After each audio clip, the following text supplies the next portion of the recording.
Hello बच्चों।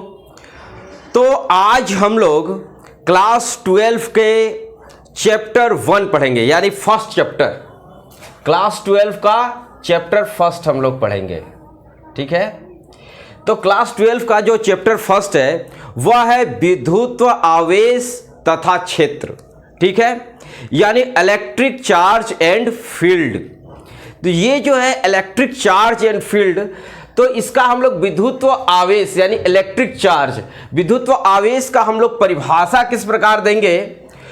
किसी भी पदार्थ का वह गुण जिसके कारण उस पदार्थ में विद्युत तथा चुंबकीय प्रभाव उत्पन्न हो उसे विद्युत आवेश कहते हैं। और इसको हम लोग Q से जो है इंगित करते हैं, प्रदर्शित करते हैं। तो किसी भी पदार्थ का वह गुण, किसी पदार्थ का वह गुण जिसके कारण उस पदार्थ में विद्युत तथा चुंबकीय प्रभाव, ध्यान से सुनिएगा, किसी भी पदार्थ का वह गुण जिसके कारण उस पदार्थ में विद्युत तथा चुंबकीय प्रभाव उत्पन्न हो उसे विद्युत आवेश कहते हैं। ये एकदम सिंपल परिभाषा है, इसे हम लोग एक बार में जो है याद कर सकते हैं। एकदम सिंपल परिभाषा है विद्युत आवेश का, एक बार में याद कर सकते हैं। किसी पदार्थ का वह गुण जिसके कारण उस पदार्थ में विद्युत तथा चुंबकीय प्रभाव उत्पन्न होता है उसे हम लोग विद्युत आवेश कहते हैं, इलेक्ट्रिक चार्ज कहते हैं। और इसको हम लोग Q से, स्मॉल q से इसको हम लोग प्रदर्शित करते हैं, ठीक। तो ये तो विद्युत आवेश हो गया। तो चलिए हम लोग थोड़ी सी इसकी और गहराई में चलते हैं, पूरी विस्तार में चलते हैं। तो सबसे पहले हम लोग आते हैं वैद्युत्व में, ठीक है। तो वैद्युत्व जो है यह एक ऊर्जा है। विद्युत्व क्या है? एक ऊर्जा है, ठीक है। विद्युत्व एक ऊर्जा है। देखिए फिजिक्स में जो भी हम लोग अध्ययन करते हैं, तो फिजिक्स में जो भी चीज हम लोग अध्ययन करते हैं वह प्राकृतिक घटनाओं के कारण और उसके प्रभाव को ही हम लोग अध्ययन करते हैं, उसी को हम लोग फिजिक्स कहते हैं, जिसमें प्राकृतिक घटनाएं और प्रभाव होती हैं। तो यहां पर हम लोग विद्युत्व के बारे में थोड़ा सा अध्ययन करते हैं। तो 1750 ईस्वी में एक वैज्ञानिक हुए बेंजामिन फ्रैंकलिन। तो देखिए बेंजामिन फ्रैंकलिन जो थे एक बार पतंग उड़ा रहे थे। बेंजामिन फ्रैंकलिन जो थे एक बार पतंग उड़ा रहे थे और मौसम जो थी वो मौसम खराब थी। तो मौसम खराब होने के कारण जो है बिजली जो है वो चमक रही थी, ठीक है, लाइटिंग हो रहा था। तो अचानक बिजली चमकी और जैसे ही बिजली चमकी तो बेंजामिन फ्रैंकलिन जो थे उनके हाथों में कुछ झटका जैसे महसूस हुआ। तो उन्होंने ये जानने की कोशिश की कि आखिर ये झटका कैसे महसूस हुआ। तो बेंजामिन फ्रैंकलिन ने उस समय ये पता लगाया कि ये जो बिजली चमक रही है ये कोई लाइट नहीं है, प्रकाश नहीं है। पहले इसको हम लोग बिजली जो भी चमकती थी इसे हम लोग बिजली नहीं प्रकाश समझते थे और प्रकाश कहते हैं। आज भी जो लोग साइंस नहीं जानते हैं वो इसे प्रकाश ही समझते हैं। तो बेंजामिन फ्रैंकलिन ने ऐसा क्यों हुआ इसके उन्होंने गहराई में जाने की कोशिश की। तब उन्हें यह पता चला कि ये जो है ये विद्युत्व है, ये जो है बिजली है। तो देखिए इसके अलग अलग साइंटिस्टों ने अलग अलग तरीके से जो है इसका पता जो है लगाया। तो इसमें एक चीज हुआ कि एक कांच की नली को फ्लालेन से रगड़ा गया, या फिर बिल्ली के कह सकते हैं बिल्ली के खाल के ऊपर रगड़ा गया, या फिर फ्लालेन से रगड़ा गया। तो एक हम लोग क्या करते हैं, एक कांच की नली को ले लेते हैं और एक कांच की नली को फ्लालेन से या फिर किसी बिल्ली के जो उनके बाल होते हैं वहां से रगड़ा गया, तो इसमें कुछ आवेश जैसा नजर आया, ठीक है। लेकिन एक दूसरे कांच के टुकड़े को ले आकर यहां पर रख दिया गया, तो दोनों में जो है प्रतिकर्षण हुआ, दोनों में प्रतिकर्षण हुआ,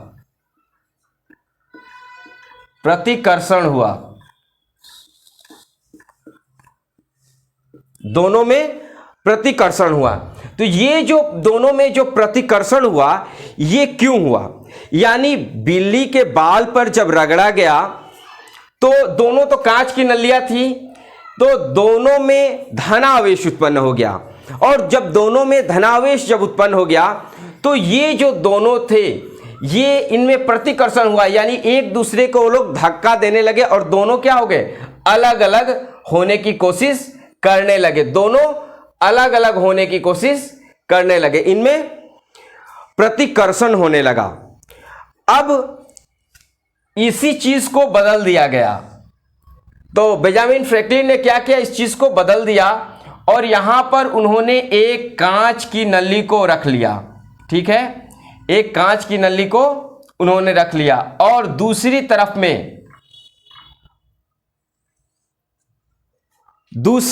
में उन्होंने एनोनाइट का जो है, एनोनाइट एक धातु है, उस एनोनाइट धातु का उन्होंने यहां पर जो है ले लिया, और एनोनाइट जब धातु को उन्होंने ले लिया तो दोनों में जो है आकर्षण उत्पन्न हो गया, दोनों में आकर्षण उत्पन्न हो गया। तो यहां पर आप देख सकते हैं कि जब एक धातु, सेम धातु को लिया गया, यानी दोनों कांच की जब नलियां थी तो उसमें प्रतिकर्षण हुआ, और जब दोनों अलग अलग, एक कांच की धातु और एक एबोनाइट हो गया, तो दोनों को जब मिलाया गया, यहां तो एबोनाइट को मिलाया गया और कांच की धातु को मिलाया गया, तो यहां पर इनमें आकर्षण हुआ, और यहां पर दोनों कांच की जब नलियां थी तो दोनों में विकर्षण उत्पन्न हो गया। तो यहीं से एक चीज आया कि देखिए, घर्षण के दौरान जो उत्पन्न होता है वो आवेश होता है। यहां हम लोग वैद्युत्व के बारे में समझे। अब ये आवेश, घर्षण से जो है आवेश उत्पन्न होता है, ठीक, और वैद्युत्व आवेश को दो भागों में बांटा गया है, वैद्युत्व आवेश को दो भागों में बांटा गया है। तो बेंजामिन फ्रैंकलिन के अनुसार विद्युत्व आवेश को दो भागों में बांटा गया है, एक है धना आवेश और दूसरा है ऋण आवेश, ऋण आवेश। तो देखिए, धनावेश और ऋणावेश, तो यहां पर एक चीज आपको ध्यान देना है, यहां पर प्रतिकर्षण कब होगा, जब दो धातु जब सेम होंगे तो यहां पर प्रतिकर्षण होगा, यानी ये जो होगा वो प्रतिकर्षण होगा, ठीक। और ये जब दोनों धातु अलग अलग रहेंगे, दोनों धातु जब अलग अलग रहेंगे तो यहां पर क्या होगा, आकर्षण होगा, यानी यहां पर आवेश के बारे में बतलाया गया है। यानी देखिए, धना आवेश जब यहां पर दो सजातीय रहेंगे, सेम जाति का रहेगा, तो यहां पर प्रतिकर्षण होगा, यानी एक दूसरे को वो लोग धक्का देंगे, अलग होने की कोशिश करेंगे। और यहां पर जब दोनों अलग अलग जाति के रहेंगे, अलग अलग रहेंगे, यानी एक ऋणावेश और एक धनावेश रहेगा, तब जाकर यहां पर आकर्षण होगा। तो ये आपने यहां तक समझ लिया। चलिए आगे हम लोग अगले टॉपिक पर आते हैं। अगला टॉपिक जो है वह है विद्युत्व आवेश का इलेक्ट्रॉन सिद्धांत। इलेक्ट्रॉन सिद्धांत, देखिए, विद्युत्व आवेश उत्पन्न का इलेक्ट्रॉनिक जो सिद्धांत है उस पर हम लोग बात करते हैं। देखिए, ये कैसे होता है, तो जितने भी पदार्थ हैं वे छोटे छोटे कणों से मिलकर बने हुए हैं। जितने भी पदार्थ हैं वे छोटे छोटे कणों से मिलकर बने हैं, जिसे हम लोग परमाणु कहते हैं। और प्रत्येक परमाणु की नाभि में, यानी इस केंद्र के भाग को हम लोग नाभि कहते हैं और इस नाभि में जो होते हैं वो होते हैं प्रोटॉन। ठीक है, तो ये नाभि में प्रोटॉन होते हैं और इनकी कक्षा के बाहर यानी ऑर्बिट के बाहर जो चारों तरफ चक्कर लगाते हैं वो होते हैं इलेक्ट्रॉन। ठीक है, तो नाभि में प्रोटॉन और न्यूट्रॉन दोनों होते हैं और जो इसके चारों तरफ जो चक्कर लगाते हैं वो इलेक्ट्रॉन होते हैं। तो यहां पर हम लोग अब है कि प्रोटॉन जो है वो धनावेश होता है, लेकिन जो न्यूट्रॉन होता है उसमें कोई आवेश नहीं होता है और इलेक्ट्रॉन जो है, इलेक्ट्रॉन में दोनों आवेश होते हैं।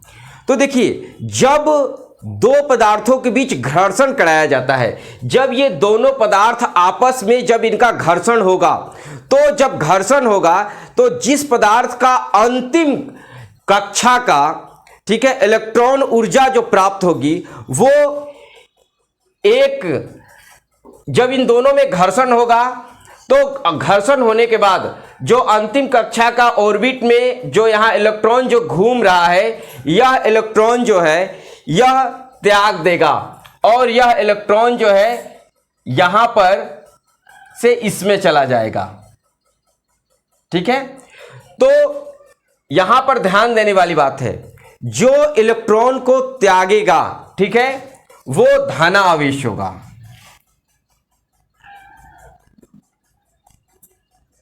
धनावेश, धनावेश कौन होगा? जो इलेक्ट्रॉन को त्यागेगा और जो इलेक्ट्रॉन को ग्रहण करेगा, यानी जिसमें इलेक्ट्रॉन ग्रहण होगा तो वो होगा ऋणावेश। ऋणावेश। तो यहां आपको ध्यान देना है कि जब दो पदार्थों के बीच घर्षण होगा तो जिस पदार्थ का अंतिम कक्षा का यानी ऑर्बिट का इलेक्ट्रॉन जो है बाह्य ऊर्जा प्राप्त कर अपनी कक्षा को छोड़कर दूसरी कक्षा में जब चला जाता है, तो जिसको छोड़कर जाता है यानी जो इलेक्ट्रॉन को त्यागता है वो धनावेश होता है और जो इलेक्ट्रॉन को ग्रहण करता है वो ऋणावेश होता है। तो ये धनावेश और ये ऋणावेश के बारे में आप जो है क्लियर जान गए होंगे। चलते हैं हम लोग अगले टॉपिक पर। तो अगला टॉपिक है आवेश का क्वांटीकरण।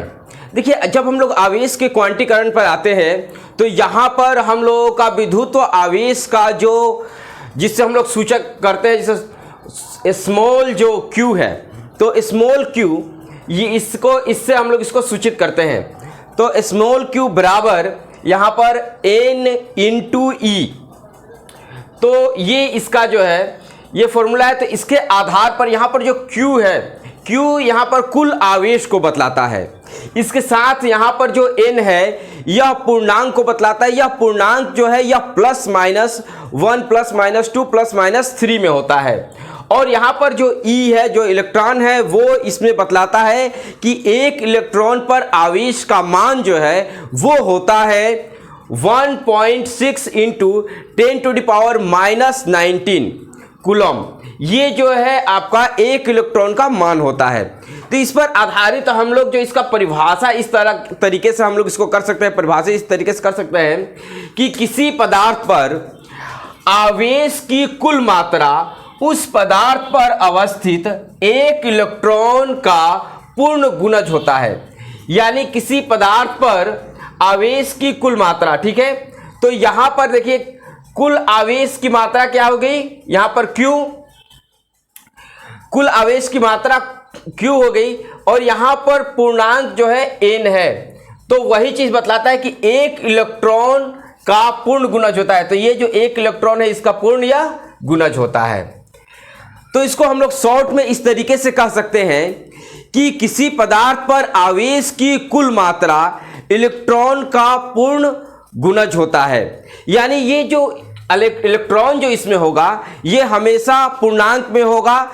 तो इस प्रकार ये नहीं कह सकते हैं कि यह पॉइंट में या फिर बाई में नहीं होगा। जैसे कहने का मतलब है कि ये कभी भी आवेश जो है यहां पर हम लोग कभी भी जब भी लिखेंगे तो Q बराबर +-1 +-2 इलेक्ट्रॉन +-3, इस तरीके से हम लोग लिखेंगे। कभी भी हम लोग इसको इस तरीके से नहीं लिखेंगे कि Q बराबर 1/4 इलेक्ट्रॉन। 1/4 इलेक्ट्रॉन नहीं होगा, ये नहीं होगा। ठीक है, इस पर एक हम लोग छोटा सा न्यूमेरिकल बनाएंगे। वो न्यूमेरिकल इस प्रकार है, यदि किसी वस्तु पर 1 कूलाम आवेश है तो उस पर अवस्थित इलेक्ट्रॉनों की संख्या कितनी होगी। तो देखिए यहां पर Q बराबर 1C, 1 कूलम कहां है, तो Q बराबर हो गया 1 कूलम। ठीक है, Q बराबर 1 कूलम। N हम लोगों को निकालना है। ठीक है, कितनी संख्या है यानी हम लोगों को N निकालना है। तो यहां पर हम लोगों को फॉर्मूला पता है क्या, Q बराबर N इंटू ई। ठीक है, Q बराबर N इंटू ई। तो यहां पर हम लोग कर देंगे N बराबर, देखिए यहां पर ध्यान देना है, यहां पर हम लोग का हो जाएगा N बराबर Q बाई ई। ठीक है, Q का मान यहां पर क्या है, 1 है, और E का मान कितना होता है, देखिए ध्यान दीजिए, E का मान यहां पर क्या होता है 1.6 इंटू 10⁻⁻19। ये हमारा 1 इलेक्ट्रॉन का मान होता है, 1 इलेक्ट्रॉन बराबर इतना होता है। ठीक है, ये हम लोग जानते हैं। तो इसको अगर हम लोग तोड़ेंगे तो ये आएगा 6.25 इंटू 10⁻18। तो इस तरीके का छोटा छोटा जो न्यूमेरिकल है वो आप लोगों के एग्जामिनेशन में आता रहता है। तो इस तरीके से हम लोग इसको सोल्व कर सकते हैं। और इसका जो भी पीडीएफ है वो पीडीएफ जो है आप लोगों को डिस्क्रिप्शन बॉक्स में मिल जाएगा, वहां से आप लोग जो है पीडीएफ ले सकते हैं। तो अभी तक आपने मेरे इस चैनल को सब्सक्राइब नहीं किया है, प्लीज़ इस चैनल को सब्सक्राइब करें, लाइक करें और कमेंट मत लाएं कि आपको ये वीडियो कैसी लगी। वीडियो देखने के लिए आपको बहुत बहुत धन्यवाद। मिलते हैं हम लोग अगले वीडियो में, तब तक के लिए जय हिंद।